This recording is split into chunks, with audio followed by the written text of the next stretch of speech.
You've seen horrible things. An army of nightmare creatures.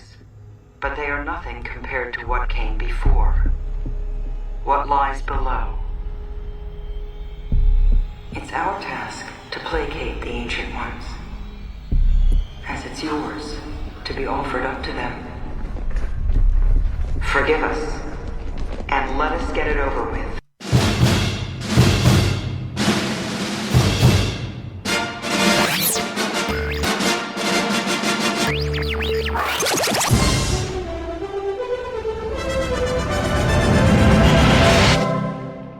Engaging pheromone mists. This is Film Sack.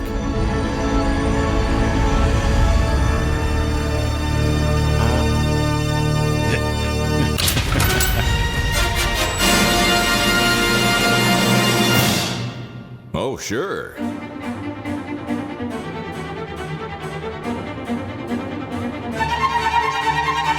Hello and welcome to Film Sack. This is Film Sack, mining the very depths of film entertainment for all mankind. I am Scott Johnson, joined today by Brian Honey Toes Dunaway. Oh, you've been sucking them? Oh, hi. Hi. This week on Film Sack, we dye our hair with college horny blonde and pack some clean underwear before we punch in the Hemsworth's cousin's cabin coordinates into our Dad's Got a Winnebago GPS and get high for dying in the woods with this corporate mentality inspired horror comedy from 2011. Now screaming on HBO Max. Max, hey, I always feel like somebody's watching me. Or maybe it's just the drugs you slipped me. Also, don't do drugs. Just go ask Alice. Anywho.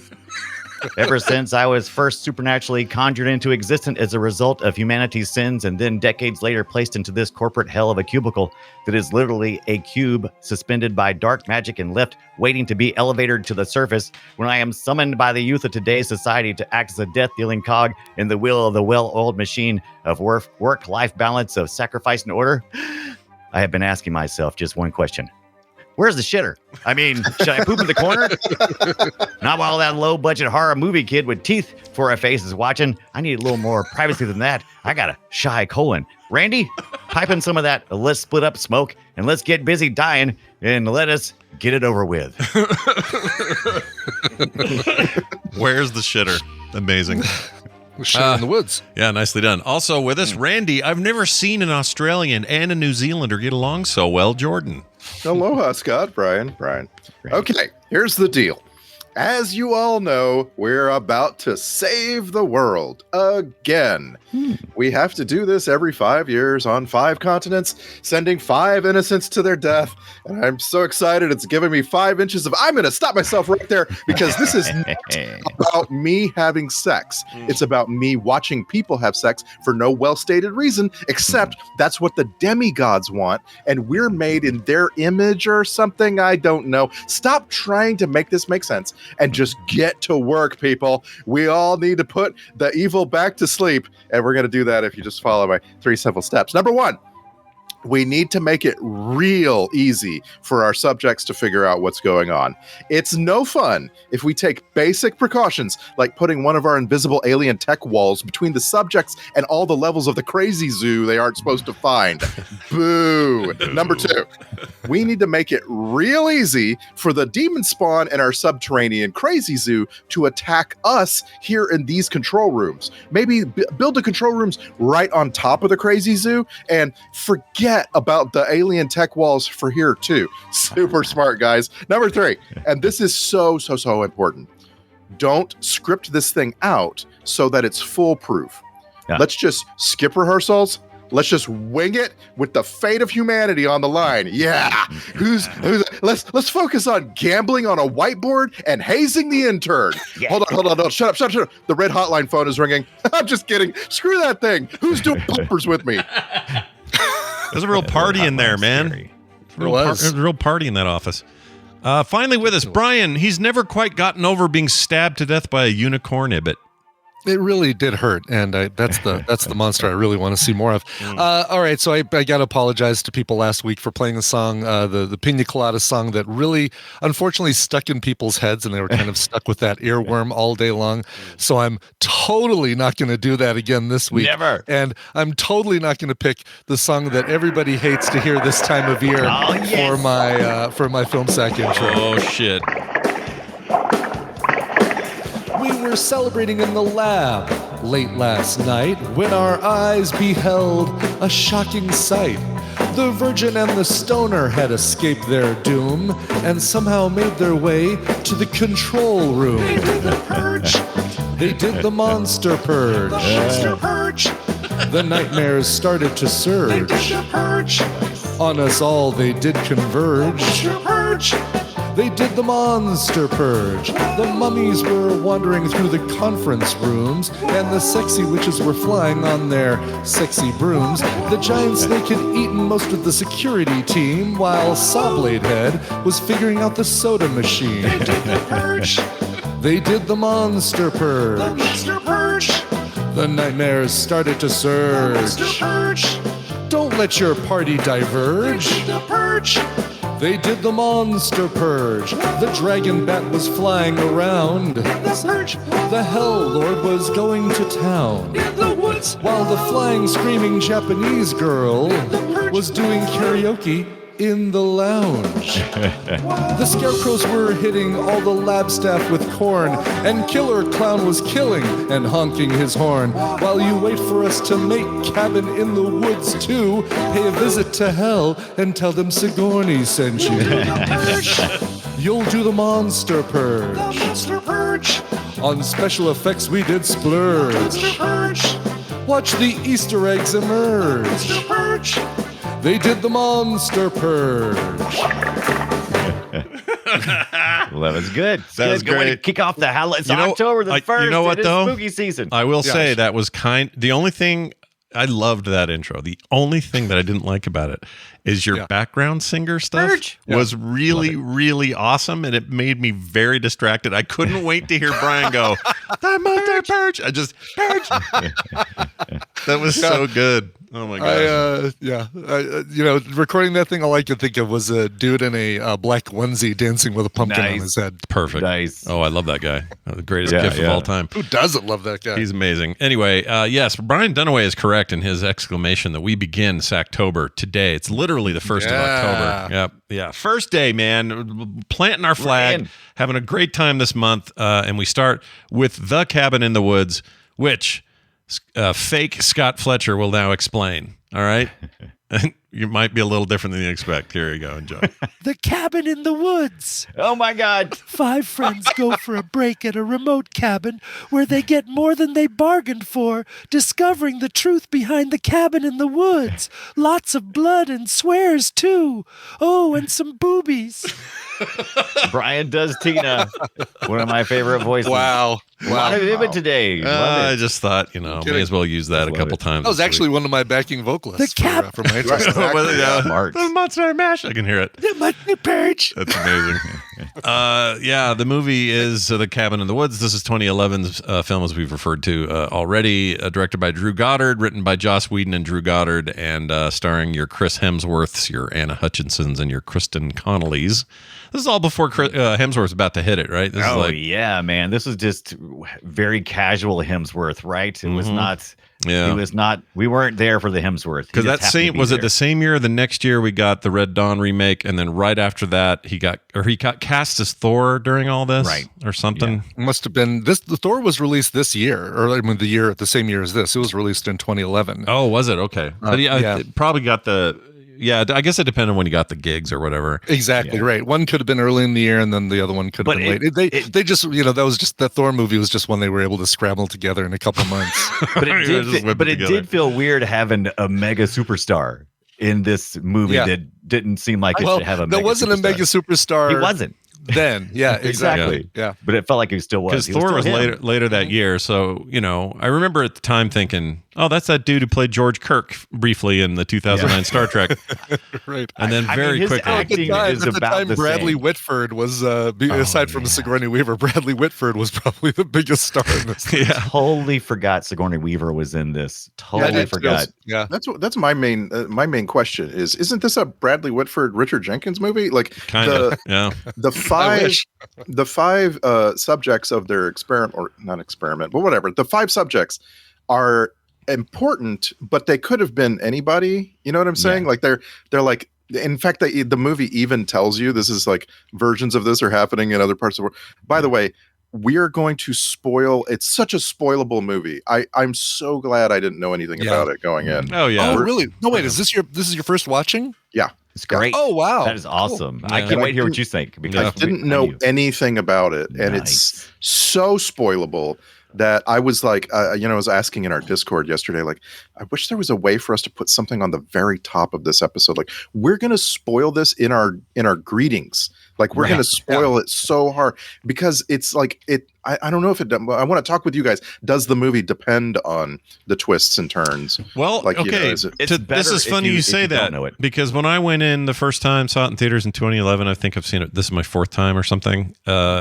When I first saw it, my memory of my first viewing was the reveals about all the stuff happening in the background and this weird ritual every year that this kind of corporate thing was doing.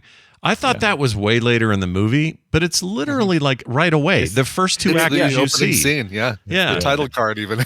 But you don't know that. You don't know that that's what they're leading. You're thinking, oh, Right. this is some Right. kind of Yeah. story on the outside It's still of the story. it's still extremely good at what it does for what it does. But I forgot that like early on when they're just driving their Winnebago truck van thing through the mountain pass, that bird The slams into harbinger that of wall, doom. and when that bird smacks into that fake wall.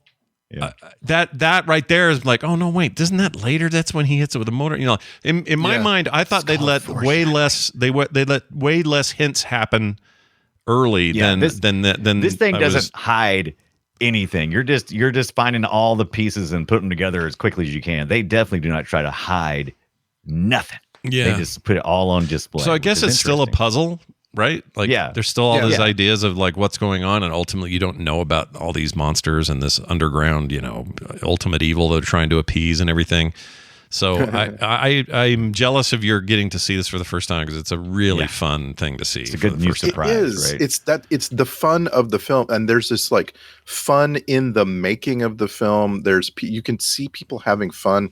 Like they almost let it come through in the characters. So once I realized, oh, this is a black comedy.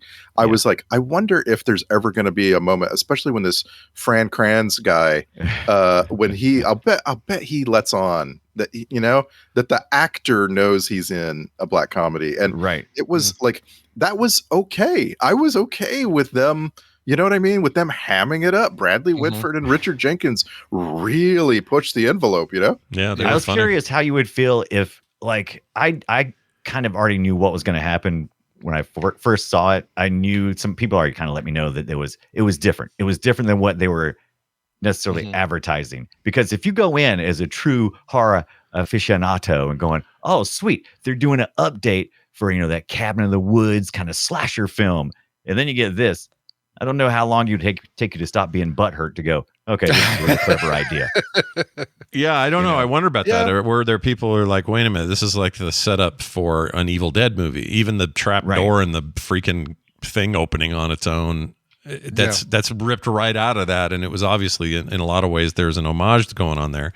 But if you're you're like a true horror fan, and this starts not painting by those numbers, and you start to see, oh wait, there's something not more just here. not painting by those numbers, but fake, like making fun of those numbers. Making fun of the numbers? Yeah. We're going to put a 3 over here. What do you think about that, you weirdos? Exactly. Yeah, that's a good point.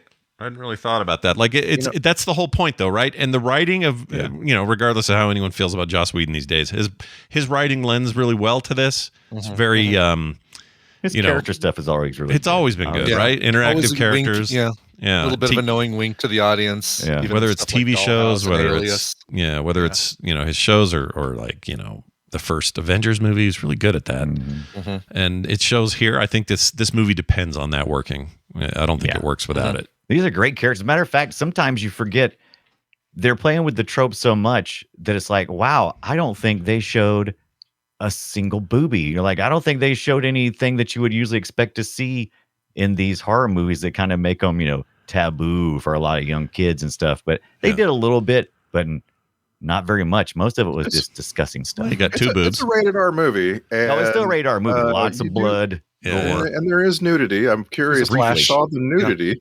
Yeah. Did you watch this on Disney Plus? Brian? No, so it was so brief. It was like in the woods. Yes. It was in the woods. Kevin Bacon showed The more boobies in bacon the woods. in Friday the 13th than we saw. I mean, come on. Yeah, it was very light fare. But at least they touched on it, right? It's like the pheromone mists. They're ripping on that whole idea of like, all right, we got to warm up the forest. This is where the teenagers go to die because they're going to go have sex in the woods, and then out of the woods is going to come some creature who, by the way, redneck zombie with a chain, basically a chain weapon with a half a trap on the other end of it. Oh, Good I Lord. love the bear trap weapon. That is that is a great weapon. Yeah, it was on a awesome. chain. That is so cool. That was really People awesome. in the back. Oh yeah, right. I mean, it's got to be, obviously it's some supernatural thing where the jaws of the bear trap open as he's throwing it, so they can close on whatever it. I can feel my true horror fans forgiving a little bit when they brought out that badass weapon. And like, all right, okay. Oh, for sure. Yeah. Scott, was that your favorite kill in the movie? Oh man, I meant to keep better track of favorite kills. I think my favorite kill was probably the unsuspecting scientist standing out in the hallway, and that bat thing just just goes right through him and the wall. Yeah, something about that cracked me up. It's the escape psychopath picking up the lab dude, throwing him over the side of the second floor railing, and the snake eating him before. God. The tag team. That snake was the problem. I'm telling you right now. All the other Snakes stuff are usually a problem. You could find a way to maybe wipe out the rest of whatever was going on there, but that snake, holy shit, dude! Your puny weapons are no match for a giant snake. Yeah, Bradley Whitford's. Oh, go ahead. Yeah, I was going to say for me the best kill was I think it was Richard Jenkins, because he gets jumped by this creature that has a blowhole in its back. No, that's Whitford. Oh, that was Bradley Whitford. Yeah, that's Whitford. Yeah, that's the merman. That's the merman he'd been talking about the whole film. With the blowhole blowing his blood out. That one. Blood hole. Funny.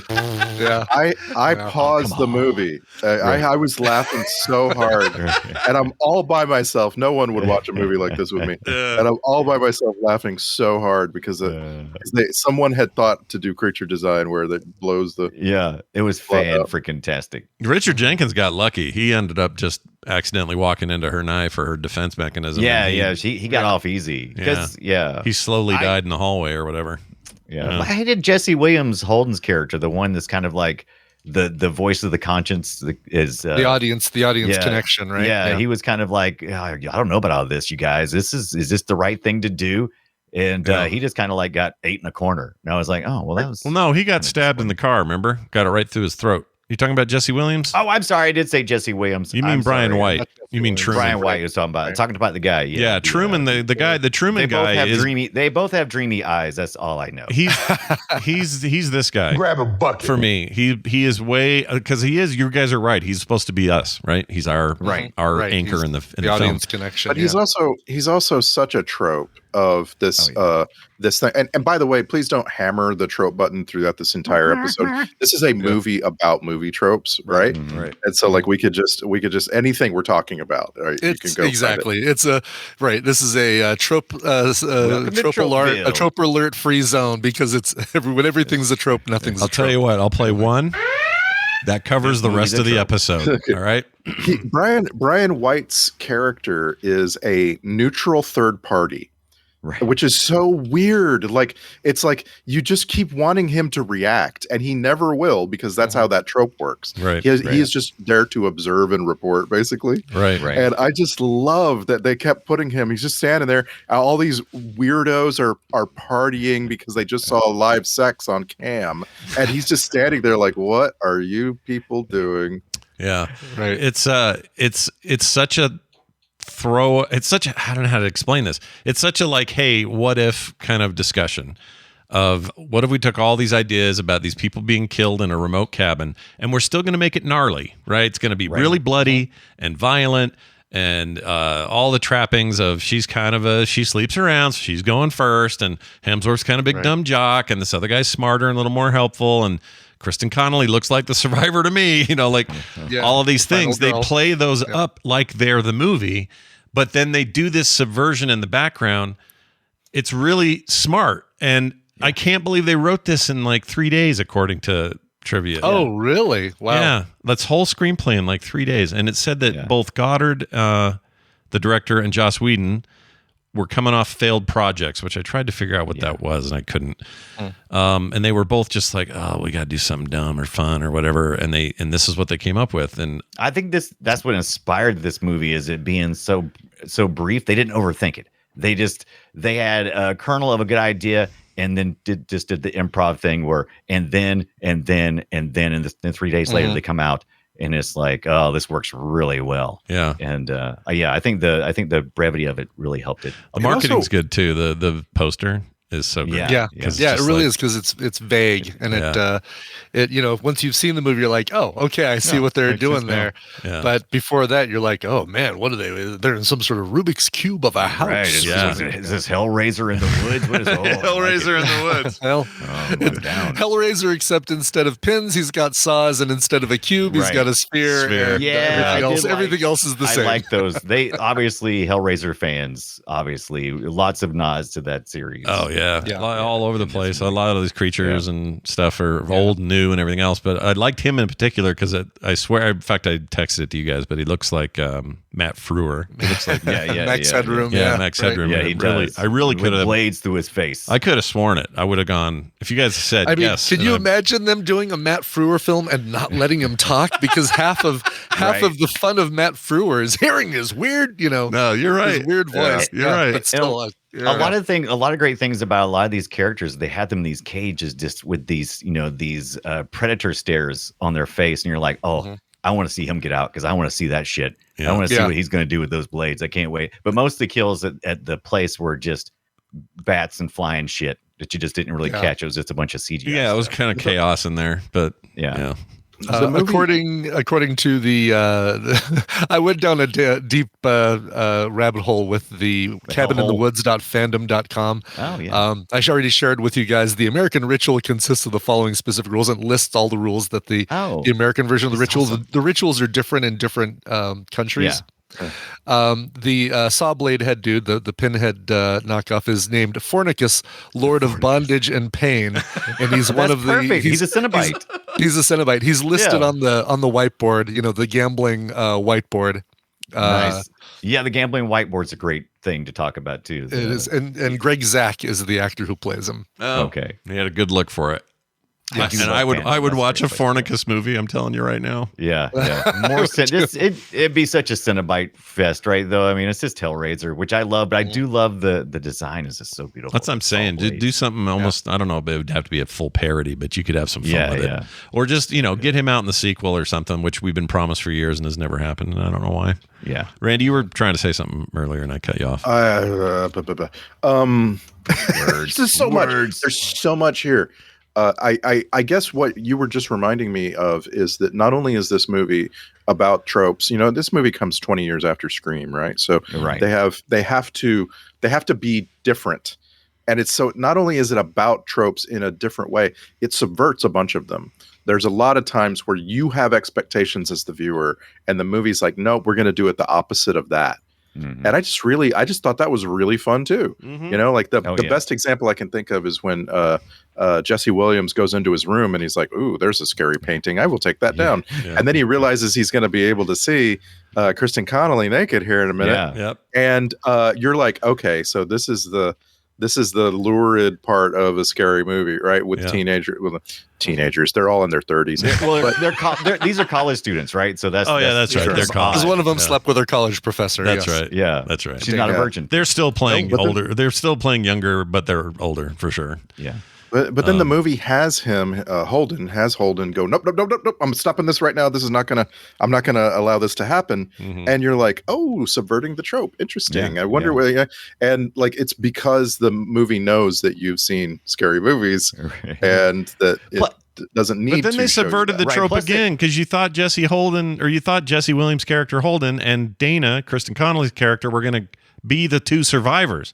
That completely got upended because he's a good guy. You want him to succeed, and then he gets a thing through the throat. And I got to rely on the ones Stoner. who are tainted. Yeah, Right. The teenagers that sin are the ones who get killed, and he never sinned. He was a good guy. Right. Good That's guy. what it was. These kids were actually good, studious kids, but they were being manipulated into being the tropes. And so early on, they're fighting those tropes because those aren't the characters they're evolving into once they're drugged and manipulated into the situation. Yeah, So, and even I like that. Marty, who's our Shaggy in the story. You love him? He's our Jason Biggs in this movie.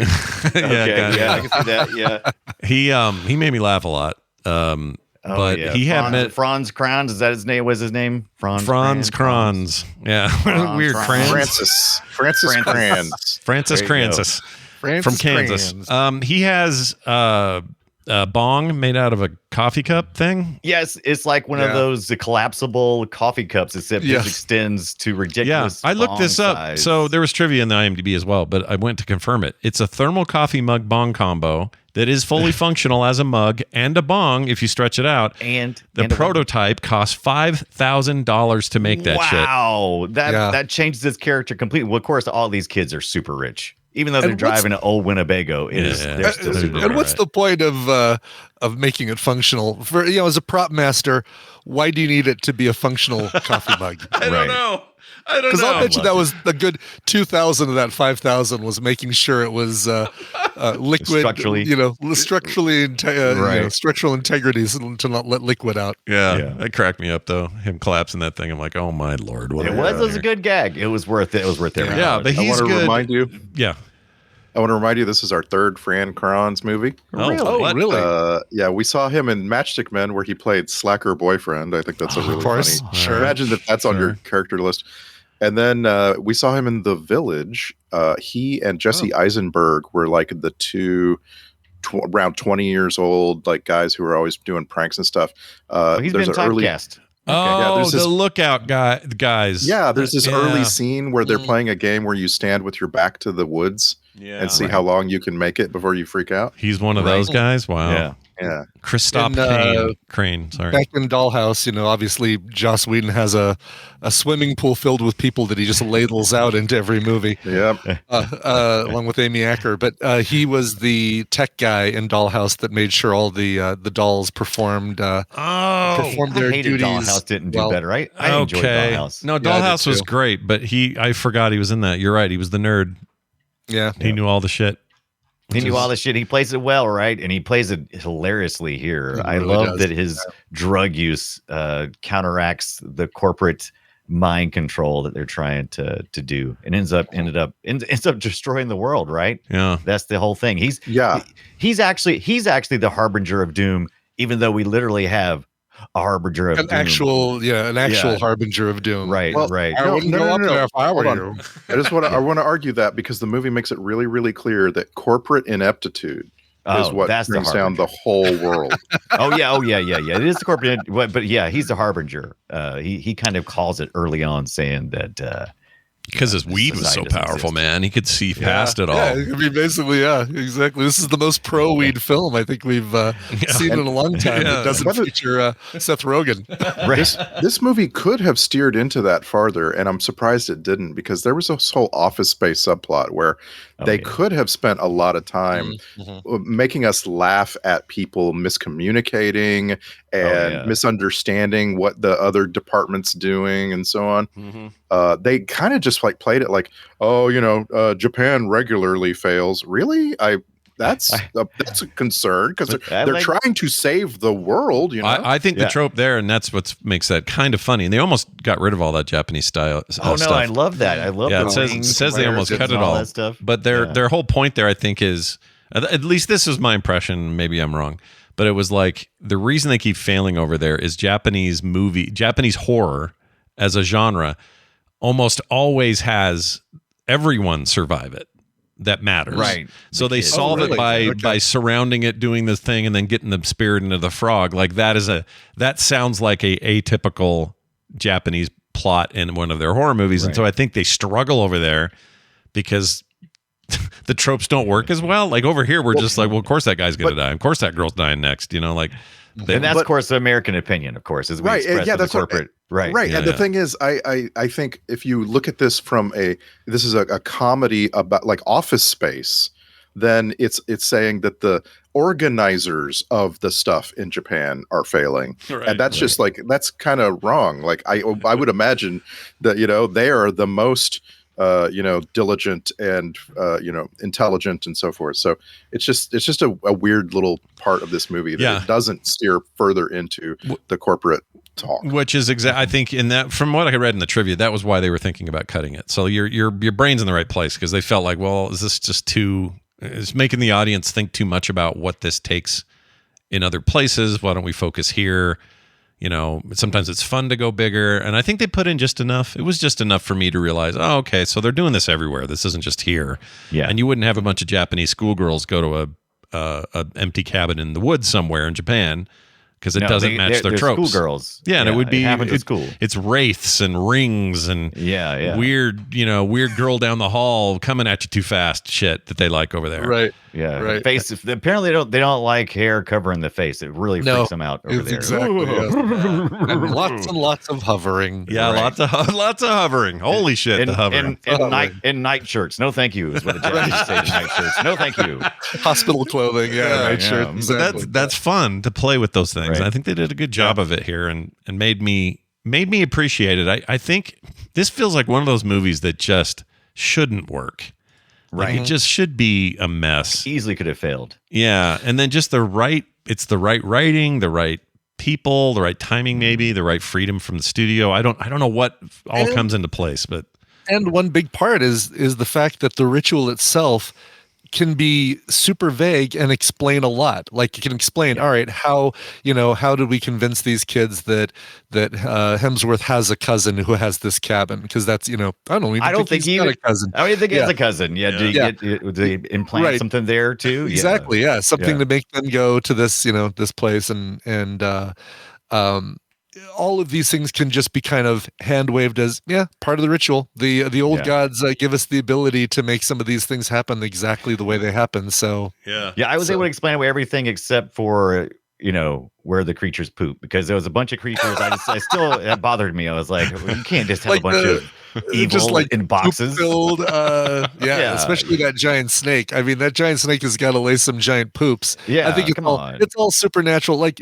what keeps the ghostly wraith screaming wraith guy inside the cage. I think it's just it's Pym particles basically. Right. Pym particles. Yeah, they don't explain the equivalent of Pym particles. They don't have to explain it because the ritual. Because they're not gonna. It's the ritual. Yeah, we've been doing this for so long. Fits in that box. It's the Pym particles. But you know what serves that really well is the nonchalance of the business end of it. The kind of, this is business as usual. We're taking bets. Everyone's laughing. Oh, my house, my cabinet's at home. Like they're acting like it's not any big deal because they've been doing this for hundreds of years, maybe thousands, and this has just evolved into this. That goes a long way to make you forget about some of those details and not get too hung up on them, right? Yeah. Totally. I liked how they removed sorry, go ahead. Oh, I like how they removed all the religious stuff and just said it was all corporate. If you're going to streamline something, if you're going to streamline murdering people so society can get past those things, really an idea. By not actively saying that's the devil down there. Or having crosses everywhere. Nary a crucifix in sight, although I did wonder if maybe in the European outfit, right? Yeah, there were Swedes, what were they doing? Right. Maybe they had like vampires, right? It's like crucifixes or something. The Swedish ritual relies on a natural disaster. Usually a large volcanic eruption is shown on the monitors that display the progress of foreign rituals using footage from the film Dante's Peak. Oh my Lord. Somebody's been on Phantom and can't get off. Yes, I told you that. This is fascinating because they get a lot of this from the novelization. And so it's like, there's some other kind of, all right, this is written quote unquote lore stuff. I don't know how much the novelization gets to just play with stuff written. Yeah. But so the Swedish ritual is a parody of the disaster film genre, like the Japanese one is a parody of things like Ringu and I love that. The Argentinian ritual is giant ape. Oh, plays on okay. giant monster films. is that a thing? Yeah, I didn't that would have know been that. fun. And the Spanish Ritual is a parody of the gothic horror genre. Oh, nice. Good. I was hoping one of the 5 was African. I think that might be. Yeah. What do they do with the Danish? Because the Danish have some pretty weird The ideas. Danes. What do the Danes do? I don't know. One's not listed on the. My finger stuck in the dam. Oh, the dike. Yeah. No, what is it? I forget. How it Damn is. dike. Anyway. Damn, it's stuck in the damn dike. It's like a finger in the dike. Yeah, stick. That's what he Still did. sounds That's how wrong. he No, no, you're totally sounds right. wrong. No, you're totally right. It's just a thing I hear and then I giggle. I can't help it. Yeah, I can't help it. Some other fun trivia here. The thermal, or sorry, I already mentioned that. This is according to Drew Goddard in some commentary. He says inspiration for the movie came from his own upbringing in Los Alamos, New Mexico, a place filled with scientists and coworkers, all going about their business and living seemingly routine and ordinary lives, even though they were building nukes that could potentially destroy the world. He talks about this in the DVD special features. I could see that. That's some fun Which inspiration. we all have. Right? Yeah. Yeah, like we all have. We do. Because somebody sent it in. I can't remember who it was, though. It's been years. It's since been they sent it years. in. Oh yeah. Whoever, by the way, I haven't heard from him. So I don't know if they're Yeah. still around or whatever, but So if you're listening, please tell us. thank you though, whoever you are. Oh, yeah. God, yes. Yeah. We finally got to That watch is your actually- disc. The mystery shipment, right? And that's how I originally watched the film, was from that DVD. It Oh, was from years that ago. DVD? When I got it in, I was like, oh, I want to watch this. And So I wait, did. you didn't So- wait for Film Sec? Like when somebody sent in No, Film Sec screw you movies, you guys, didn't wait dude. for films? Oh my gosh, shame on you. No. Forget you guys. Yeah. You got time for that. Oh, I found the actual notes on Hemsworth. Sorry. Beep, beep, beep. This will clear up the time frame. During production, MGM saw the dailies of scenes where Chris Hemsworth instructs his like this friends based on those production dailies. So they're in the middle of producing this film. They signed him for Red Dawn 2012. 2 days later, Good call. while still in production, Hemsworth was chosen to play the lead in Thor 2011. So this was a big moment, dude. He's out there in his trailer. Knock, knock, Yeah. knock. What's Out going in on? Oh, hey, you Winnebago. got the Yeah. Thor. You got the Thor deal. Cool. Natalie Portman, hubba hubba. All right, let's go. You know. I bet this story will stick around the whole series. Oh, it kind of came back okay. Yeah, it kind of came back. Thor, Natalie. Yeah, Portman. that's I loved it. fine how it all came. I'm fine with I loved it. I love they went back to it. I love that. because that she was story arc. she disappeared in what second time? Not Dark World, but yeah, the Ragnarok too, right? Off-World one, Ragnarok. Yeah. Yeah. And then came back in the newer one. Okay, we have to get this out of the way now because if we don't, I won't be able to read this trivia. Gross. What grossed Scott out the Oh. most? Oh God, that's I mean, so is easy it for the, me. Yeah, I mean, is it the taxidermy makeout session? Gotta be. 100%. No matter- 100%. Yeah. There was matter no other how many answer. Times, Yeah. yeah, that's gross. No matter. It's disgusting. It even so here's the trivia that maybe lightens the load a little, but when Jules kisses the blonde girl from New Zealand, kisses the wolf's head in the wall or on the wall, the wolf's tongue, it's an actual taxidermied wolf, by the way. Really, The I wolf's didn't care. It tongue, didn't matter. the wolf's Gross. tongue is covered in powdered sugar to give it a dusty look, but also to make it more tolerable for her to lick it. Dude, that grossed that's me even out so worse. bad. Ugh. That's even worse, knowing that she was getting to enjoy. Oh yeah, this is good. Also, I wouldn't use a fake one. I don't know why the trivia claims it's real. Use I'm a not so fake. sure. It's probably a lot easier. I mean, if they spend $5,000 making a collapsible bong thermos, Right, I can't imagine how much it would cost to make a fake wolf taxidermy. Yeah, Just no get one, kidding. wash it off really good, Sure. especially that tongue, and sprinkle some powdered sugar on there. In a very fast-paced and relatively short movie, that sequence seemed like it played for 10 minutes. Like yeah, it did. it was so much close up of this actress kissing this mouth. It was supposed to teeth. make you uncomfortable, and it It did. really did. Yeah, 100%. It did its Hey, job. something that grossed me out is the fact that I just pet my cat and she had urine on her tail. So give me 10 seconds. I'm going to go wash my hands really quick. God. Oh, that's my perfect. God. That's what you pretty want. gross that's gross in the woods right there, my Yep. friend. My, oh my God. a urine tail, my least favorite animated family film. urine tail. Not a fan. Not a fan Hilarious. of that. But yeah, making out with that thing is gross. And I don't care, who you are and how much you block it out of your mind. I know, movies are magic. It's fake. It's all just whatever. But I cannot imagine she was enjoying that. I don't even care if it's sterilized plastic. I'm still just being that mouthy with anything seems bad idea, especially on a shared set. I mean, I'd be over there spraying that thing down with alcohol before they hell yeah. started action, or Yeah, something. surely Listerine. they always give you the actor the preparation, right? So it's like Right. it's like you're gonna put this this gun in your mouth, and they give it like here's the prop. You clean it how you wish to. You surely they give the. I would hope so, right? They don't just shove it in your face and say, "Here, put this." Purell your own prop. Yeah. Yeah. Because why would they? I guess I don't know. If I was an actor and they said, "Hey, we're putting this gun in your mouth," go ahead. I would want to be. I would want to be in charge of making sure it was good. Exactly. You should always be in charge of anything that goes in your mouth. That's just a no-brainer. Yeah, that's a no-brainer. Yeah. God, I wish we had titles for our film set. I know, right? Because that's an amazing clip. There. Somebody isolate that. But I'm with you. I don't, Yes. I know things on movie sets have been different in the past, and people didn't always have, good conditions to work in, or fair conditions or whatever. But if you're going to tell me, hey, I need you to make out with that tongue and that inside of that freaking taxidermy wolf's head, I would go, all right, I will need to spend some time with this wolf head, and right. I need to have one of those disclaimers where it's like, this wolf head is not left your sight the whole time, right? I need to make sure. Right, exactly. Your luggage has been in your control the entire time. Same thing with this damn wolf head. Yeah, exactly. I'm taking this wolf head out to lunch first. I'm gonna ask it what its favorite, what it likes to do on its days off. I'd like to get to know the wolf head. Yeah, it's part of my process. It's freaking foul.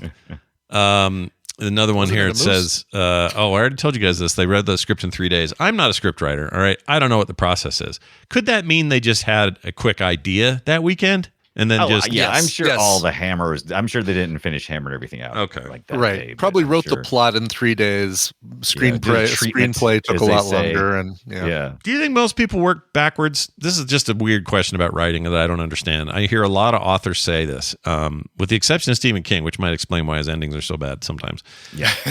True story. But these authors and screenwriters often, you'll hear anyway, a lot of them will start at the end with whatever the resolution is, and then build out all their act stuff and all their big crescendos and character stuff. But they always have the end in mind. Yeah. And that sounds hard. I don't know how you do that. Oh, write the end first? Don't you do that all the time when you're writing comics? No. Because you write the punchline first, right? No, hardly ever. That's what's weird. Oh, really? Yeah, I feel like I'm doing it wrong.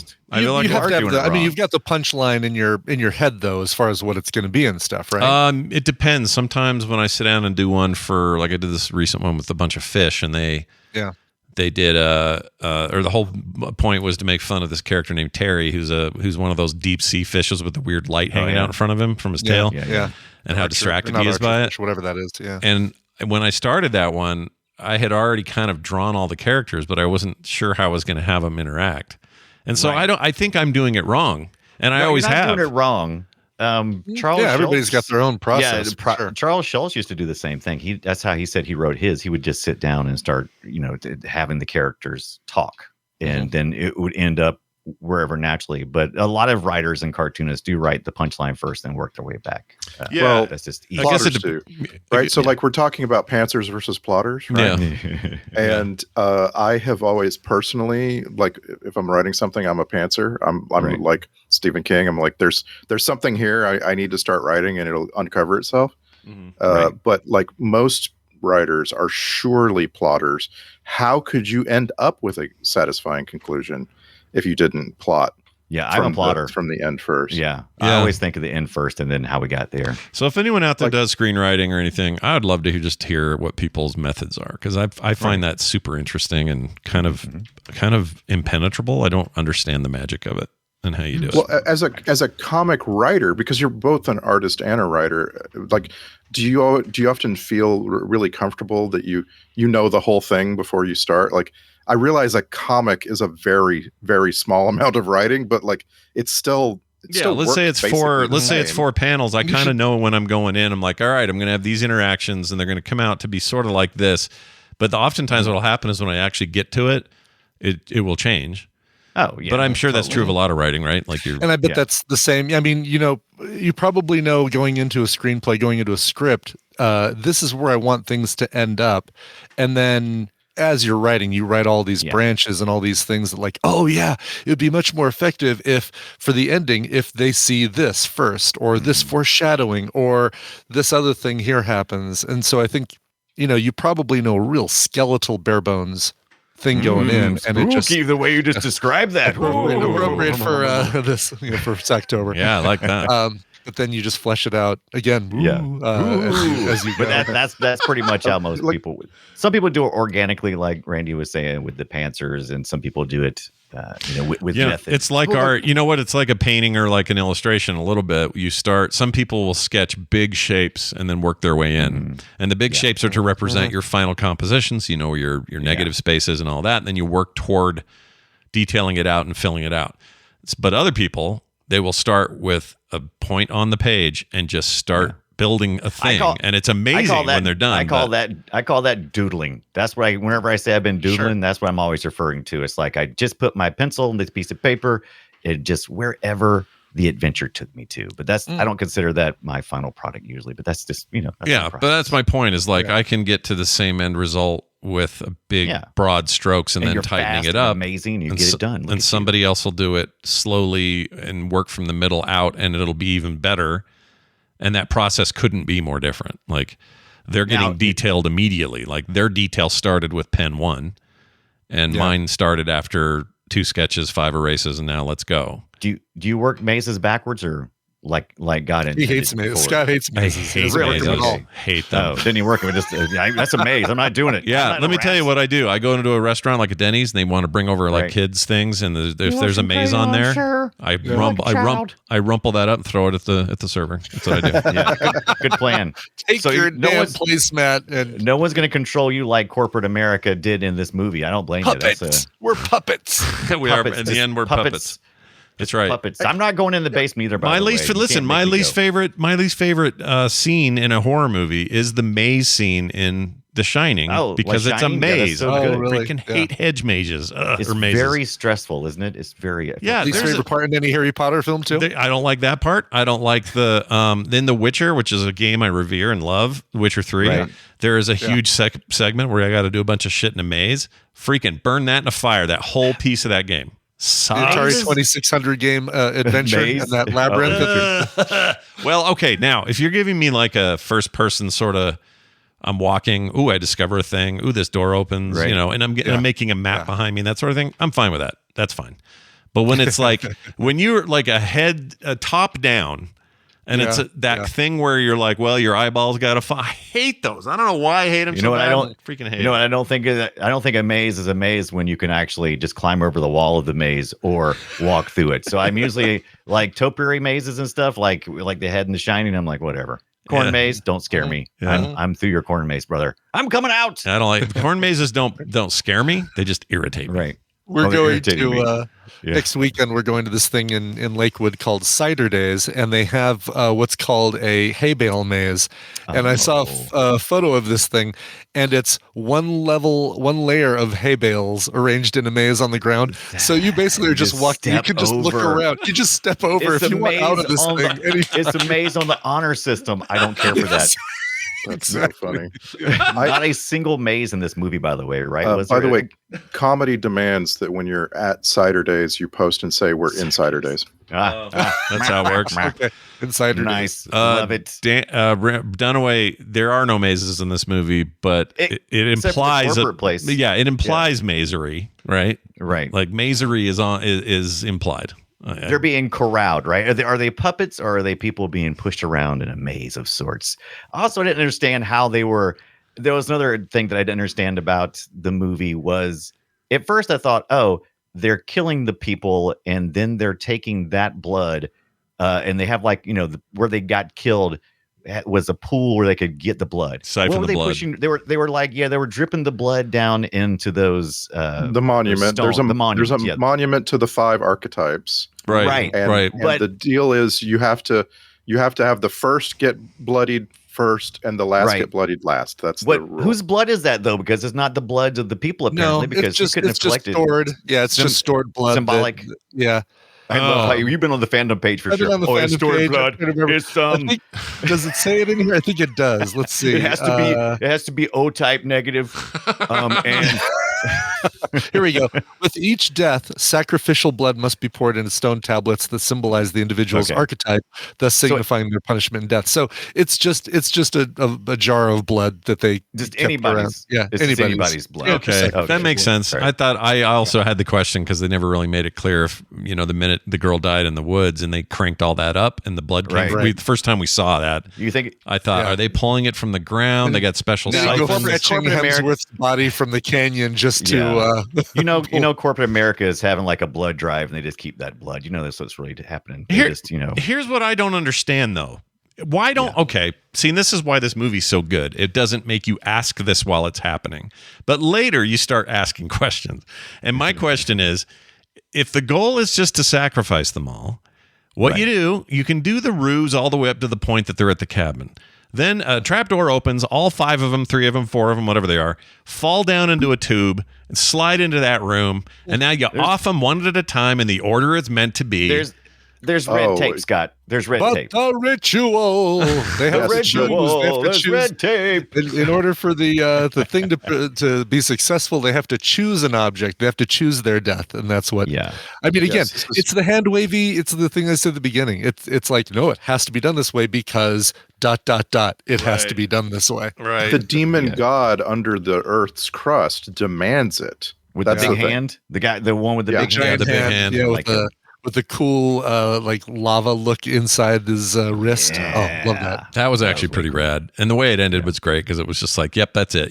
You kill the final 2 Yeah. and the big hand comes out and you're done. Yeah. No sequel. No. Only, none able to be produced. You know what else would have really Because been they a all problem died. here? Had this movie been PG-13, which at one point they were being pressured to try to do. Oh, geez. Big mistake. Would have been a huge mistake. Would have ruined the Oh, film, yeah. probably. Would have Oh, ruined for it. sure. Because part of what we need here is those tropes along with adult content and all to carry forward, or else it's not the same trope. It's more, I don't know, it's more like mid-aughts PG-13 horror movies, which kind of weren't great. There were there was a lot of stuff where it's like, oh, you gonna go see this scary thing? No, it's not that scary. It's not that bloody. It's not that whatever. We need like heads coming off. We need, gnarly moments that We need stick in bear your traps head. on people's backs getting pulled around. Oh my gosh, yeah. Right. Hell yeah. Why that guy didn't get like, how this game Dead Before Daylight Right. is really popular and they keep adding, they put Nicolas Cage in there for all things. It's crazy. Right. I don't know why they don't put put in that saw blade head guy or put in this what was it? bear Well, trap guy. the Buckner family, was that what the character's name was? Yeah, they were the Buckners. Yeah, I love that They idea. made Pac-Man Fever back in the 80s and then Yeah, they had in Garcia, and they had Garcia patients. And I was trying to follow some of the sub stories too, because somebody put some care to some of that story, like the family. What was the story of Patience? Was it mirroring what was going on yeah. when Patience actually took Sigourney Weaver's character down at the end? Was she just going for any blood, or was she actually a victim who was actually looking for vengeance? Because that's what I felt like she was doing. She was trying to take off the head of the corporate. oh, Right, interesting. she was trying to fix things. It was supposed to be somebody else. Jodie Foster was supposed to be. Oh, Was gonna be another That's consideration. interesting pick. Yeah, I like that. She fell out for some reason or had to change something, and so they got Sigourney. Okay. I think Sigourney Well, Weaver's a great pick. you because, never you know, lose It's a out when you great get pick. Sigourney Weaver. Yeah. Especially when you've already got a character named Dana, and all you can think of is there is no Zool, only Dana. Right. Yeah. Or I'm sorry, the other way around. No Dana, only Zool. Only Yeah. Zool. Let me get the quote right, but that's the. I like point I'm I like trying the to make. world where Dana takes control. I like it better. We got a cool spin-off Ghostbuster script. Yeah, get out, Zool. I need There are no someone. Zools to- or Danas. Yeah, Okay, yeah, none. I need someone to fix the trivia on IMDb for this movie. Okay. It should read Jamie Lee Curtis was considered for the role of director, the director. That'd be good. As it should also read as well as Sylvester Stallone, Bruce Willis. Arnold Hilarious. Schwarzenegger. Yeah. I could see her doing that too. Absolutely. Yeah, I mean, She's the daughter of horror. She's daughter Well, plus of she's Psycho. Yeah. Halloween. She's the Yeah. she's the final Yeah. girl in one of the. That would have been perfect. Landmarks But of you know, Sigourney Weaver got some Your Aliens chops, and you know it Yeah. fits. Oh, absolutely. Still fits. But And plus, Yeah. she's got an. I think if you had Jamie Lee Curtis talking off screen, I don't necessarily know that I would definitely pick her out. But God, I can pick out a Sigourney Weaver voice. Yes. in a second. Oh, I'm for like, sure. Like I thought Scott accidentally played a clip from Finding Nemo at the beginning. Oh, yeah. Yeah, dude. I forgot her voiceover in what is it, Nemo or the other one? I think it was the other one. That was Nemo, wasn't it? Was it Nemo? It was Finding Dory. It was the sequel. Oh, it was Finding Dory. That's right. Yeah, where they end up at the aquarium. Yeah, Correct. she's the aquarium voice, but yeah, it was very similar. I thought the exact same thing when she was doing her diatribe over the mic. Yeah. But yeah, it was a good call, and I like her. You know, the older she gets, the more I like her. It's weird. I don't know what's going on with her, but I don't think I've ever changed my feelings on Sigourney Weaver. I think they're always the same. I don't know. I was like watching Avatar. I guess so. Sure. I mean, Avatar's what, 3 years before this? 09? Right. Something like that. She in the new one? The new Avatar? Never saw it. Or haven't seen it. She is. Yes. Okay. Yes. That's cool. I like her. Her and Jim Cameron, they can't work to not. You should, prop that up on your 4K TV and enjoy that. That's Yeah, a great. yeah. Ooh, enjoy that. It's a good use of your of your big screen and your audio and everything. That's You guys, true. I don't know why we put it off. It's just on Plus, right? Disney Plus, I think. Disney Plus. Yeah. Yeah. I don't know why. I feel God, like I'm it's such a slacker on the latest technologies. Ever since 4K came out, I got very excited. Got a 4K TV, and honestly, I just went, meh. It's nice and all, but watching shit on your phone, whatever. Get it. right. Like the OLED stuff looks a lot better. I'm than going just to be the all regular David Lynch on 4K. you on that one. It's Yeah, not yeah. meant to be watched on a phone. Yeah, don't watch it on a phone. Right. I have a so ours is OLED, and Oh, good. So you got the good stuff. yeah, and it is really great. But there are times where I'm just like, all right, I could go down there and fire this up there, or I can just watch 6 episodes of this on my iPad in bed. I'll tell you, I hate myself. I said I would never grow old and stuck in my ways, but my rear projection, my screen, 100-inch screen, projected movie screen I have. That's the way I like to watch everything. But it's a what DLP or something projector. It right? is. So It it's is a like DLP, high- 3D, yeah, DLP. It's good stuff, and I love. I wouldn't that. say you're stuck in your ways. You just like what you like. I have a That's certain fine. flavor, right? I have a flavor, At and least I like you're it. not watching it on your little 17-inch CRT See, monitor. that's dumb. That's Yeah, dumb. except I you don't watched like- Film well, Sack unless- last week that way, but sure. Exactly. Well, that's different. It's Bull Bull Durham on Durham. that. You don't want to see. You don't want to. Trust me. You do not want to see Bull Durham on a 4K OLED. You do not want to see that. I don't want to see anything on any of the things. Well, you're wait, talking about. Randy watched it on the big screen. How was that compared That was to? great. That was a great Did it transfer. enhance the experience? Really? You think it I think did? so. You think so? Think so. No, it didn't. I'm just amazed that we judge transfer quality. Yeah. Because like it should have been something that was solved. Like 20 years ago, it should have been something that was solved, and we're still in this place where I regularly hear from a friend like, "Oh, don't watch the new whatever on HBO. It doesn't look good." Wait till we get the AI doing it on its own. Just hey, I Real converted time. something for you. Yep. Thanks AI. And then everyone will be mad because they don't like to have a computer control their Right. their favorite movie. I fixed Kevin Costner for you. I put Sylvester Stallone in the role. You're welcome. Yeah. Yeah. I read mean- IMDb. Yeah, IMDb, that trivia goes away immediately because when it becomes possible in real time to just swap out faces and actors and voices anytime you want in real time, what's the point of having an What's the IMDb point? trivia that says these people were almost cast? It's like, shut up, bitch, she's in there now. Woo! Right. In the old world. Yeah. Do you think a spinoff or a sequel is possible at this point? Are we done hoping for Oh, that? absolutely. No, I mean, I would love No. to see the Japanese version But of there's this. no Japan anymore. Like the Earth, the old gods. Oh, have but you taken can over go the back. Earth. You can go You back. could have a prequel. Yeah, you can do have a prequel would be Yeah. great actually, but Yeah. then they'll feel the need to explain a lot of this stuff, and I don't know if I want it more explained than it already has been. I feel like even the fandom page it does a little bit too much. Like I don't really, but I almost regret reading that stuff. But I feel like it does. Add Only something. go to the fandom page if you want to hang out with some hardcore fan people that are going to Exactly, pretty much. Yeah, I'm Team Gibbet in this case because we always say, well, more. Let's have more. If it was good, let's have more, right? But I don't know. yeah. In this case, it feels like a really interesting blip that happened, and everyone loved it, and it's kind of legendary. Why?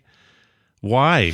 Why Where do you go? Because Evil Dead, the first one and the second one, and then we got into Army of Darkness. And once you get into Army of Darkness, you're like, well, you really can't do any better than this. Why are we doing more stuff? They're still doing more stuff, but man, That new one's crazy. Oh my Army of gosh. Darkness. I saw that Yeah. this year. That thing. Whew.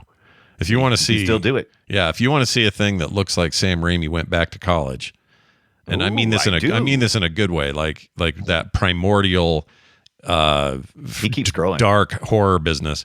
And he didn't direct it; he just produced it. But Right. that new one is the shit. It's good. Yeah. It's real good. By the way, I just wrote down that I wanted to praise Kristen Connolly. Do it. She has a her. rough role in this movie. Like, it's maybe the hardest to play, although Tim Oh, yeah. Desarn has a crazy difficult role to play, and he does it so well. But like, Kristen Connolly she's Ellie Kemper Yeah, Right. in this movie. kind of. She totally she's is. The, she's the straight man. She's the straight. And she's not copying. Ellie Kemper wasn't Ellie Kemper yet when this movie was made. So she's she's just like doing this amazing little thing where sometimes she looks questioning and sometimes pensive and so on. Mhm. And she just nails it. I think just she's loved that performance. wonderful. Yeah, I think she's Yeah. perfect for the role. I don't know why we don't see. I know she's in plenty of things, but it's not stuff I see. So I don't know why she's not in more stuff. She's just freaking great. Everybody else is fine. The New Zealand girl's eyes are too close together. There, I said it. They're just too close. They You kind know? of are. rude. I don't think you should be. If you close both your eyes, your eyelashes shouldn't touch each other from across the nose bridge. That's what I'm saying. I mean, she's fine, whatever. And Brian was right. Ibbett warned me. He says, try not to not hear her occasional New Zealand pop in, and it happened here and there. I know. I kind of ruined it for you by telling you, oh, yeah, listen for her New Zealand accent. Right. Now you won't be able to unhear it. Yeah, I definitely heard Anna that. Hutchinson has been toiling in movies after this. Like, she's been making movies called things like Vengeance, a Love Story, Engaged to a Psycho, Killer Reputation. But she's hilarious. Why is she doing that shit? She should be doing some comedy, man. You think She so? starred in She's she hilarious. starred in Secrets at the Lake. It's like, oh, I'm so No. sorry for this woman. I don't She needs know. to get out of that. She's hilarious. She I don't should know be that she. doing I mean, comedy She didn't strike me as particularly comedic in this. I mean, she had a stuff. couple Oh, I moments. know. suppose. That's the point. She plays it she's kind of a good straight man, Mm. but she still has the ability. She's got some pretty good timing and got some really good, just some great facial expressions that make her fun to play off of. I think Yeah. she should stick with comedies. Yeah, there's a good cast though. All of them. I keep telling you what to do, but I'm just saying I would like to see more comedies. Yeah, she'll you're not my puppet. send her a text and we'll see what we can get You're out not of my her. puppet. Do what you do. Do what you want to do, lady. What was I going to say? I wrote here. Oh, that's just the same point. I wrote get so much right, hard to crit. I think I meant criticize. Oh, I thought you meant hard to roll a one. I don't have I don't have a lot of stuff in here where I'm like, well, I wish they would have done that. Or I wish this could have gone that way. Or this character should have gone whatever. Like, I actually loved what's his name on his bike, thinking he was going to jump the ravine and slam it into the Tron wall. Oh, So, yeah. because we knew it was coming. It's like, oh no. Yeah. Who knows It's there's the a Tron wall there? Nobody except the bird, and they didn't see that. Right. So That's like based the- on like that Stephen King dome or that idea of being in a dome kind of thing. I think the idea was that Or, at some point you cross over into a place that isn't the actual. See, that's the thing. They don't want to asking too many questions, but it's like, is this all a mirage? Is that just a construct? You know, where does the edges? But I mean, of this it video was game taking go? inspiration from the horror theme of the dome, right? That is a horror theme. I don't know. they I mean, would the play with dome's it. very different. The dome actually came down and landed, and then trapped people in Right. it. I read that book, Yes, and it chopped a cow in half, which was great. and it chopped a cow in half, which is great. Yeah, Perfect. while one of the characters is standing right next to it, and it's invisible, so you can't see it. But suddenly, that cow Right. just went. And also one of the main themes in the Simpsons movie. If you haven't seen that, good job. Mhm. Oh yeah, did they cut a Right. Yeah. With the dome. Did they cut a cow in half in that one? I don't remember. I Yeah. can't remember now. They did something. I remember Yeah. there was something like Something happened. Cut a- I may a be building confusing in the half two. or Yeah, something? something happened there weird. But the Dome's a great book. The TV show, Yeah, yeah, not yeah. a great TV show. No, so there's been many a history. Stephen King novels fall into that description. God, they just should have stopped at season 1. It's like they said, like they were, heading towards a what would have been a satisfying ending, I think. And they said, we could probably do another season of this if we'd make a really quick right turn and don't Right. go towards the ending. And that's what they did. And it just sucked. Yeah, You know it what's wasn't great to read? Things What? about Langoliers. No, it's not fun to watch. Langoliers. Yeah, I feel the same way about reading things about needful things that are needful. Yeah, needful things. Things that are needful are so fun to read. I actually kind of like that series. Is that on Hulu now?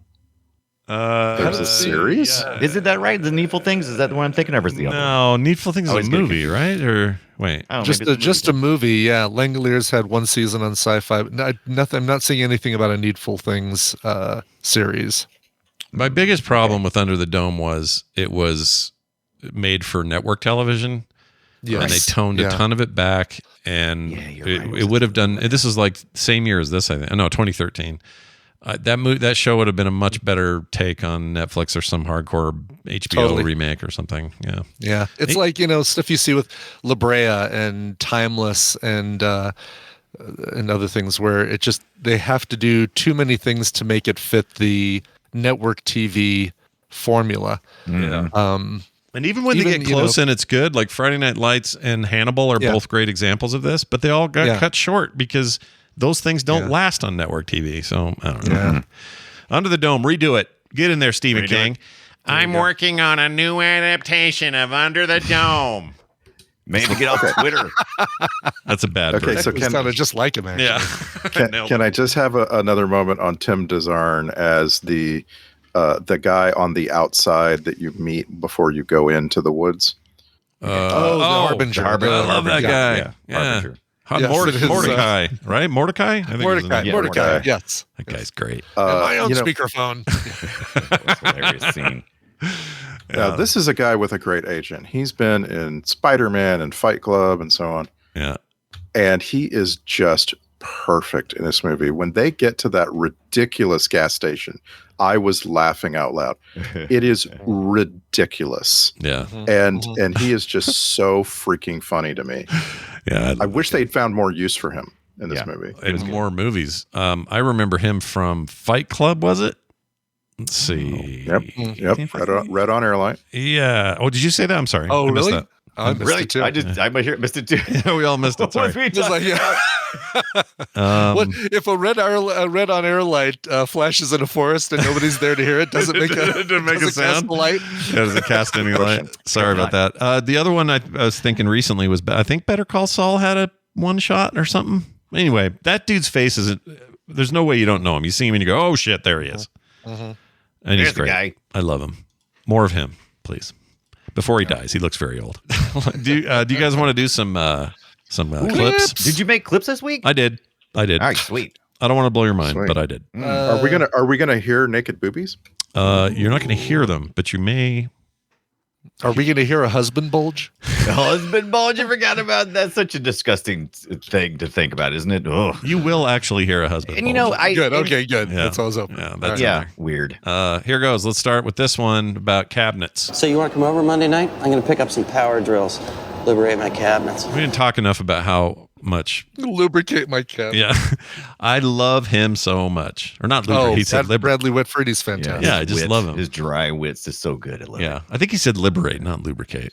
I thought he said I mean, it sounded like liberate, but I'm pretty sure. But you don't liberate your cabinets; you lubricate your cabinets. Can we hear it again? Yeah, let's hear it again. So you want to come over Monday? Whoops, hold on. So you want to come over Monday night? I'm going to pick up some power drills, liberate my cabinets.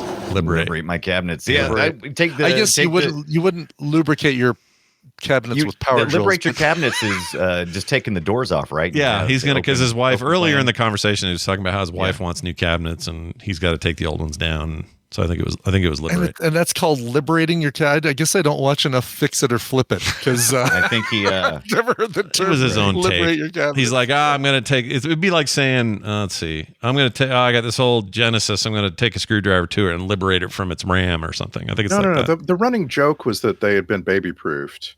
Right. And so he's just saying he's going to take the doors off. He's going to liberate them from their imprisonment by the baby proof. Okay. All right. Well, that makes sense, I guess. Here's a reference to an old 80s commercial. I don't know. Who gave you these? Who taught you about these? I learned it from you, okay? I learned it from watching you! I wondered how many people got that in theaters. Yeah. Hopefully a lot. Good. I know. People of a certain age got it, and other people Yeah. are like, "Wait, why is she so angry so quickly?" Yeah, and why did he laugh after? And what's the deal? That's a really useful clip for like TMS. Yeah, it's not bad. I learned it from you. All right, here's a big bong thing. Statistical fact. Cops will never pull over a man with a huge bong in his car. Why? We're not going to find out, I guess. Why? Why? Filling in the cracks with concrete. It's filling in the cracks with concrete. I don't remember the reference there. I don't either, but it's really funny. These He's clips great. are making him into an insufferable character, and I didn't find it that at all while watching. Yeah, if you do it, you isolate him, and he gets, he takes over. In fact, here he is It's again. like filling the cracks with concrete, Scoob. He was totally the Shaggy of this movie. Yeah, yeah. Here he is again. You think it's barter gas? Barter gas. He was cracking me up. Oh, yeah. Clearly, I liked him, or I wouldn't have recorded him so much. Yeah. All right, here's that guy we were just talking about, Tim DeZarn, getting pissed. Well, I've been here since the war. Which war? You know damn well which war. Damn, dude. You know damn well which war. I mean, what do you think he meant? Probably Vietnam. Vietnam. Yeah. For our- 2013? Yeah, probably Vietnam. At the age he was. Yeah. Pioneered something. Here's this. It was pioneer days. People had to make their own interrogation rooms. He made me laugh. Me too. Like after there was a bunch of war talk. Which war were you in? The Civil War? You know, they were just like, that guy just is nothing but jokes. Yeah, it's all jokes. Yeah. Here's a gross one. Is this him though? I'm not sure it's him. But here's what I wrote. I wrote gross joke. So enjoy. Do we pipe it in or do you want to do it orally? Ask me that again, only slower. You're a pig. Oh yeah. Freaking. I love Amy Acker. She's great, dude. funny. She is great. Put her in everything. Well, I guess Joss Whedon does, but put her in everything else too. Yeah. Unfortunately, somebody put her in that horrible X-Men Fox TV show called Gifted, and that thing had so many problems. Yeah, that was a poopski show. Yeah. Never to be thought of again, hopefully. Lambs, what? Well, here's this. The lambs have passed through the gate. Oh, yeah, him. He's doing his thing. When he starts getting dark, Yeah. it's Yeah. so good. And here's where I laughed out loud because this is just too good. I'm still on speakerphone, aren't I? I'm still on speakerphone. They did a good job of that stuff, like because he's clearly he loves being that soothsaying. Don't go up there if I were you. Totally. Whatever. But then they're just dicking with him at corporate. I love it. Gross. I wrote. I want to understand the glory of the pain like Matthew, but cutting the flesh makes him have a husband's bulge, and I do not get like that. A husband's bulge. A husband's bulge. That's too good. If your husband's bulge lasts for 4 hours or more, consult a doctor. Now, in some ways, this movie's way ahead of its time because they did a line that I thought only kids use today. And I'll play it and then we'll talk about it. So here it is. The Buckners pull a W. The Buckners pulled a W. This is what they do now. It's all L's and W's. Have you noticed this? Oh, it's been around. It's been around. Yeah. Yeah, but It's not like now. I've known it for a long time, yeah. It feels like it's way bigger now. Like It's just getting used a lot more now, sure. Yeah. Teenagers, man. It's what they do. All right. Yes, something about zombies. I had zombies too. Yes, you did. Yes, you had zombies. That poor girl. She didn't understand the assignment, the rules. Yeah. This is a great name for something. Why is Jules suddenly a celebutard? What is a celebutard?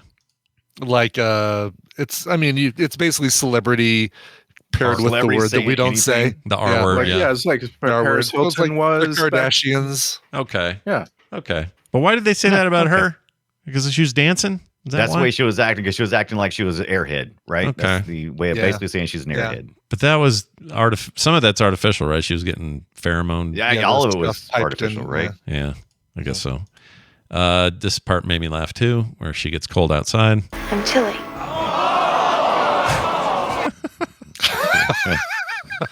They were all hoping for sexy time, and she was cold. Yeah. Yeah. Pheromone mist. We played this earlier. Engaging pheromone mists. What have you been up to? Gotta dismember that guy with the trowel. What have you been up to? Pretty good. And finally, how you do sacrifice. You tie someone to a stone, get a fancy dagger, and a bunch of robes. Yeah, he's not wrong. He's not wrong. It's just funny how, you do isolate him out and he seems horrible, but in context of the film, he's great. He's great. He made the film better, in my opinion. Now this. Whoops, that's not it. I'm on the wrong thing. Hold on. There we go.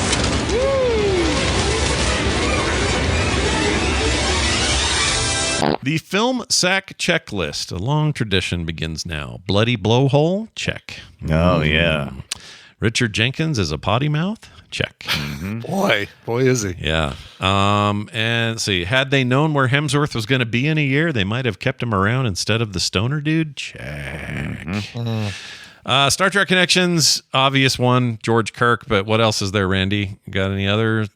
Yeah, we got a couple other little things going on here, just proving our point that there's always a connection, right? Yeah. So Dan Payne, who is briefly the Matthew Buckner character in the, I don't know, if historical flashback or what have you, was in Star Trek Beyond.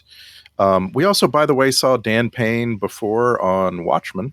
Bit role in that movie. Yeah. Tim DeZarn, our grizzled weirdo, Mordecai in this movie, he was in several different Star Trek episodes. He was in an episode of The Next Generation, an episode of Deep Space Nine, an episode of Voyager. The guy makes a good alien, right? Yeah. We also saw him previously on Gone in 60 Seconds. Did you know? I don't remember what role in that movie. Did. I wanted to call out a dialogue editor here because I just think this is such an interesting career. Someone who sits and puts together dialogue and edits it so that you're hearing it exactly when you see it and so forth. There's a guy named Mike Zachmeister. Yeah, Mike Zachmeister. Zachmeister, that's his actual name. And he did the dialogue editing on this movie, and he also was the dialogue editor for First Contact, Insurrection, and Nemesis, right? The TNG trio. Oh, wow. And I think that's just a really cool thing. And by the way, he was also the dialogue editor for like 7 other Film Sack films. Hard Rain, Paycheck, Tank Girl, The Italian Job. This guy, he's a really serious dialogue editor. Yeah, he gets around, man. I'm gonna. He sounds like, hey, who's bringing the beer, dude, to the party? Zachmeister. Zachmeister. It's the Zachmeister. Yeah. That's great. Oh my gosh, he just invoked what's his name, and I hate him. All right, moving on. What? Rob Schneider. Rob Schneider. It's okay, Can't stand him. You can hate him. Drives me nuts. Aww. Have you ever seen? Were you ever supposed to love him? I mean, have you ever seen a movie you liked with him in it? Name one. Well, no. He is who he is. Yeah, he definitely is who he is. It's not like he came in swinging one thing and then started swinging something else. Nope, he's always been. I like his daughter's singing voice. She's really good. What's her name? Elle King. Elle King. She's X's and O's. She's so good. Really talented. Yeah. Thanksgiving at that house. All right, let's move on to soundtrack grade. I give it a G for great for what it needs to be. It is a combination of horror music and I don't know, just all fit. Didn't have a problem with it. Didn't stand out, but wasn't in the movie's way, which is nice. Yeah. Let's get to that social media post where you guys sum things up. We're going to limit you to 280 characters. That's the rule, and we're going to start this week. Arbitrary. I know, right? I just don't know where it came from. We'll also be arbitrary about choosing who goes first, and we'll start with Randy. The Cabin in the Woods. Roses are red, violets are purple. Because to me, that color looks purple, not blue. Hey, we got to see one naked lady, though, so I'm good. Yeah. How about you? Yeah. It meets the requisite one naked lady R rating. Perfect. Yep, that's right. Exactly. And that is what it is now, right? You can do the naked. If you got a topless lady, you're going to go R. But you can do like 2 F-bombs before your R now, I think. And you can kill a lot of stuff. It's always been kind of fluid because the rating board, they make those decisions. It's kind of like a judgment call. Yeah. But I just remember, like, what was it? Clash of the Titans when we were younger. I think we even did that movie here. Yeah. That had boobs, multiple boobs and butts. Quick, yeah. And then it was that shit was PG. Man butts and transformative penises. Yeah. So when PG-13, Zeffirelli's Romeo and Juliet, I think, shows like something even more, blue in these days. And I think it's with the fuzzy Virginia. That's what you get there. That's right. Fuzzy Virginia. Exactly. But the thing is, like, I'm uncomfortable. When PG-13 came along, I thought PG-13 would carry forward, and that would be the new. Oh, that's where you can do 2 boobs in a butt. But no, that stopped. It's like PG-13, no boobs. It's got to be R. And I don't know when that. I mean, I'm sure I could go back and watch that movie, that MPAA movie, and find out when this switched. But when did we become? We're totally. Let's have a big bloody mess. Let's go ahead and swear a lot, but let's not see a boob. Violence, but don't show us any boobies or nudity. No, sir. I've thought a lot about how easily you could make Oppenheimer a PG-13 movie. Like, it would take very little editing to make it a PG-13 movie. And then, like, I'll bet you there's a bunch of teachers in high schools that would show that movie. Yeah. Oh, yeah. Right? Absolutely. But my understanding is there's some kind of gnarly sex scene or something with Florence Pugh and Jim Bob. Pew. I don't know. I still haven't seen it, so I don't know. Yeah. There is some steamy, sexy sex. It is, yeah, and it's close up. And if you see it in IMAX, it's huge. But they're huge. I don't know if they rate it based on that, but that's interesting. You gotta love a huge pudenda. You gotta love a huge. Big pudenda. Huge. All right, nicely said. Let's move now to the alternate titles. Okay, this was just handed to me. This is great.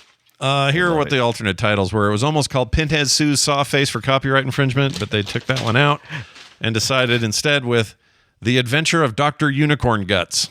Ibit, do you feel attacked? Yes, a little bit. I feel attacked. I feel attacked. Yeah. I feel a little attacked. Usually he just forgets you. I know. No. Did I forget both of you? Shit. Yeah. Right, Today, both Brian's. That's past Meredith. Randy's apparently was good enough. That's how it feels every week. Damn. Yeah. That was not. Now you know how. Well, I don't like being on this side of the. Cry in my pillow every Sunday night. How broken is Scott's brain on a Sunday morning? It hurts. I think Scott needs a real checklist. Yeah, let's do it. Let's go. Yeah. Dog, frog, barrel, chicken. What is the thing they made Trump do? What is it called? The cognitive whatever. The cognitive test. Yeah. Right. Oh yeah. Radio, social media post, chicken, people, fart face, right. people, computer. Yeah. Let's go back. Now let's go back in time and do Brian Dunaway's thing. Oh, do I get to do one today? Yeah, you do. Sweet, the cabin in the woods, like making out with a moose wolf's head mounted on the wall of the cabin on a dare while high on piped in horny mist. Careful, you might end up with a husband's bulge. # don't do drugs. Horny mist. Nicely done. Mm-hmm. Horny mist. Finally, Brian Ibbett. The cabin in the woods. For our next ritual, we'll sacrifice a brain, an athlete, a basket case, a princess, and a criminal, and it'll be detention in the woods. Nah. I thought it might be like Donkey Cabin Kong Club. Country or something. Oh, I like that. What? I like We'll sacrifice a plumber, a Donkey Kong. Oh, gotcha. A Okay. princess. Yeah, those are all the Mario tropes. I was going Breakfast Club, Randy. Come on. That's now. what I was going with. I got you. Breakfast Club. Here, brother. What do we have now? Aren't you we guys glad you went back for that one? I'm really glad we did. We could have let Scott just keep going. Yeah, really. I'm glad we went back. No, that's good. This is like a prequel that didn't need more explanation. It's fantastic. Right. Let's do some emails and texts here. We got an email from Retlaw7. See him all the time in our chat and other places. Walter backwards. Yep. He says, ever going to do Temple of Doom? Screaming, nagging lady who's the only woman in the film? Short round, dirty open heart surgery, swashbuckling. Yes, What's not to like? I know Scott kind of holds Indiana Jones as sacred untouchables, but I was watching them. Oh. That's not true, actually. For the first time with my 9-year-old, and I got to say they're pretty ripe for sacking. Love the show, bro. Retlaw. I mean, we just did. Especially, too. We did Crystal Skull, obviously. I mean, that was an easy. Yeah. You watched Temple of Doom with your 9-year-old. Wow. I'm just like that's intense. Shocked. I love Temple of Doom. Watched it recently. We just did on Film Sack the third one, Final Crusade or Last Crusade, or didn't we? Or did we? Or did I just watch that on my own?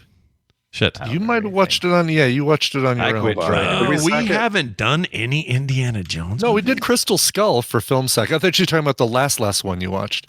hold on. Have you watched Dial of Destiny? Last Crusade. I have not seen Dial of Destiny. Like early on. Okay. Hold on. I love Indiana Dial Jones. of Destiny. Yeah, we've not. Yeah, I really liked it too. We've not. We totally did Crystal Skull. Are you we have kidding me? not done Crystal Skull. Yes, we did Dark Crystal. Yes, we did. Indiana Jones and the Crystal Skull. Yes. Okay. Film Sack God, 408. I thought I was drunk. I just remember us talking about the CGI beaver or prairie dogs at the beginning. No. I feel really strongly like we sacked Last Crusade. I'm pretty sure we did Last Crusade. We didn't do it. We just talked about it that much. I guess so.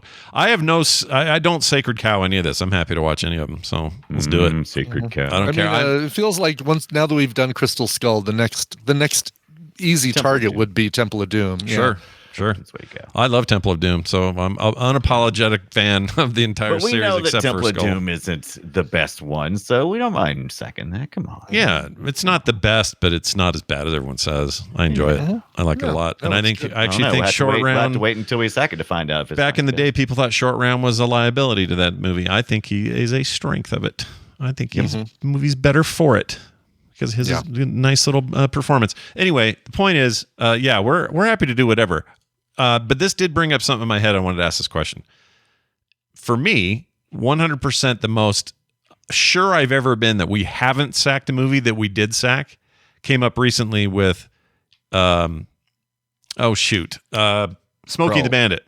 I was sure with my whole body and mind that we had never sacked Smokey and the Bandit. We have. That was Film Sack 95. Yeah. And have you also had the experience of then listening to it, being sure you didn't? No, but I should. I'm kind of scared to do that. It's kind of scary, right? It's like watching a video that you don't remember. I don't remember ever being doing this thing. Oh my God. Yeah, it's scary. Yeah. So I don't even know if I want to do that. But is there one for you guys where you were just like, we haven't done that, but we have done it? Not ones that we want to do or thought we've done, but ones that we absolutely did, but you don't remember every week. Every week. For me, it's way more the vice versa. Being sure that we've done something that we really haven't done. There's very few that I can't think of any that you could say we did and I don't remember doing. Yeah, I guess it's the other way. Same for me, problem. It's just all flipped the time. Almost every day of my life, I'm like, and when I go and listen, I just listen to the first few minutes. I'm always amazed. It's such a surreal feeling. Like my most recent one was Lethal Weapon 2. I kind of knew we sacked it, but I didn't remember a word. Like I didn't remember anything about Lethal Weapon 2. I remember that I watched the wrong Lethal Weapon. Yeah, guess what? We've done Lethal Weapon 1, but only one of us did for that week. Right, exactly. We can count it. But 621 movies, it's a lot, man. It's a lot. That was Film Sack 99, by the way. And I guess I was already so excited about Film Sack 100 that I just kind of like lost it in my my reckoning. 100. Yeah. And so then I'm like listening to the first few minutes of our Lethal Weapon 2 episode, and I'm like, this is surreal. That sounds like me. Yeah. I know. Isn't that weird? And also, when you go back that long, you go back to like the pre-100 days, we all have a higher voice. It's weird. We do. Yeah, we all sound younger. Like, this is AI, right? I'm not listening to a real thing. This is. I was 120 pounds heavier, so everything I was like, and then. I can kind of hear it a little bit.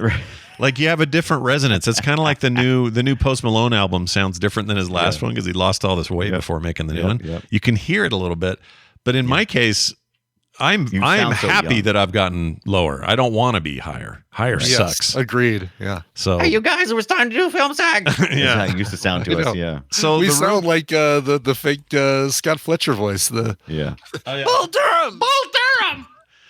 Real quick, Kroll is getting. I don't know if you guys heard. They're remaking Kroll, and if that happens, we got to do some shit around that because that's our first episode. For sure. Yeah, that's our first ever.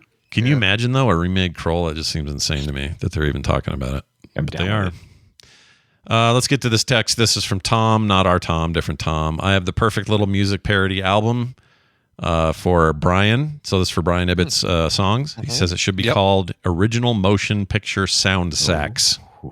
Sound sacks. That's where you nailed it right there. Sound sacks. Yes. It's not bad. No, it's good. Yeah, it's not bad at all. Original Motion Picture Sound Sack. One final one from it's a Jeff. little long, but sure.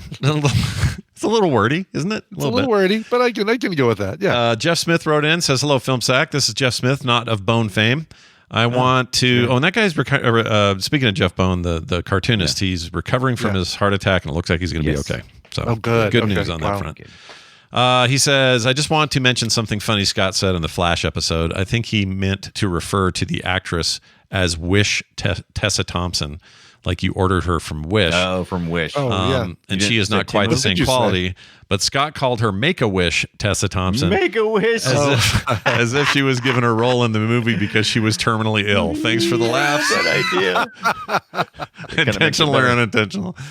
Yeah, Jeff, I did mean that. So thank you for noticing. I didn't mean that she got her dying wish to be on the cast of the thing, but she did remind me a lot of that girl in the Flash. So yeah. All right. Before we get out of here, quick note about Patreon. We got a brand new guy this week. His name is Dan Geyser or Geyser. I don't know how you say it. Maybe change it to Zachmeister. Dan Zachmeister. He joined us on our Making the Patreon. copies. Yep, exactly. Patreon.com/filmsack is where he joined. You'll never get commercials. You'll get pre-show content every week, monthly host specials, movie art in the mail, some other cool stuff. Who's doing the special this month? Who's October? You are, Scott. No, it's Randy Deluxe. Randy Deluxe. So that'll be very soon, sometime this month. But also go back. If you get it now, you can get all the previous ones. Like none of that stuff goes away. It will stay there in perpetuity, but only if you're a patron. So sign up today, patreon.com/filmsack, and show your support to your favorite film-based show today. Our next film will be The Conjuring from 2013. Let's get some ghosty house bullshit going. I can't wait. It's gonna be feels fun. like it's gonna scare the crap out of me. Yeah. I mean, I've seen it, but it's I think it scared the crap out of me the first time I saw it. So Got that Vera Farmiga. You got your Patrick Wilson. Patrick Wilson. L-Man. Yeah. And I'm pretty sure didn't this kick off the career of director James Wan, is it? No. He directed Saw, like the first Saw. Oh, that's what it movie, was. and That's where we get him. That's right. And James Wan went on to do all kinds of cool shit, didn't he? He did a MCU. Oh no, Aquaman, Furious 7, one of the best Fast and Furious movies. He's great. Oh, and The Nun 2, he just finished. Oh yeah, Gotta watch The I haven't Nun seen 2. that yet. I think Furious 7 might be my favorite Fast and Furious movie. It's real good. I need to think about that. Yeah. It is. It's real good. I believe good you. question, Randy. I think I've only seen like 2 of them. The one we watched here, and then Tokyo Nights or Tokyo Drift. He executive produced Tokyo that Nights. Swamp Thing, I don't know Swamp what Thing you were series that talking didn't about. last very long. That was really good. He was executive producer on that. Anyway, we like that guy is the point. Sure. And the Conjuring universe has spun off a bunch of stuff like that. Annabelle spin-off, Insidious. Isn't that a spin-off of The Conjuring, I think? In the same universe, Or something like that. Yeah.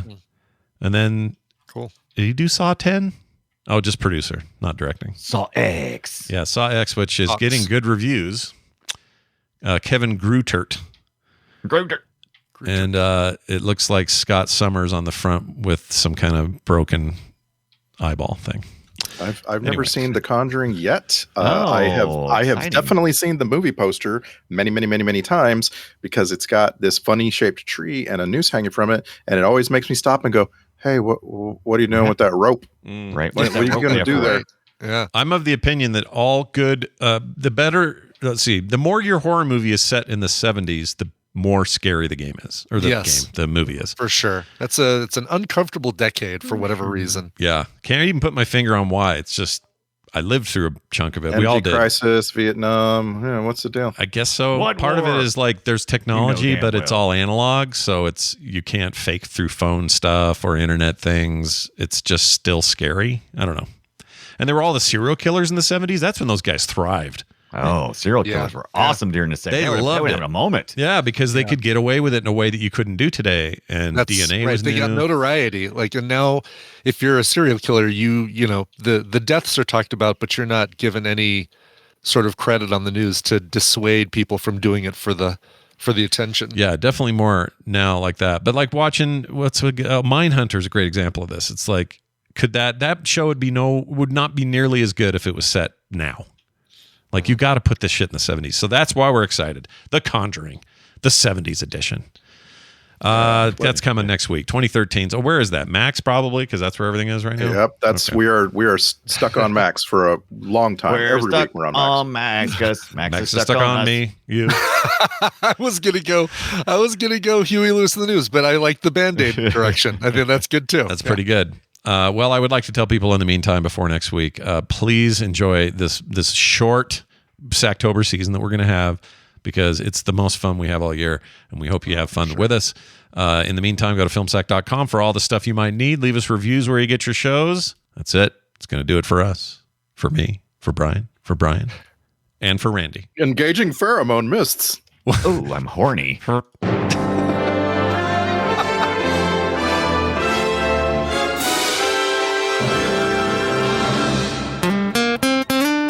Get more at frogpants.com. You think it's barter gas?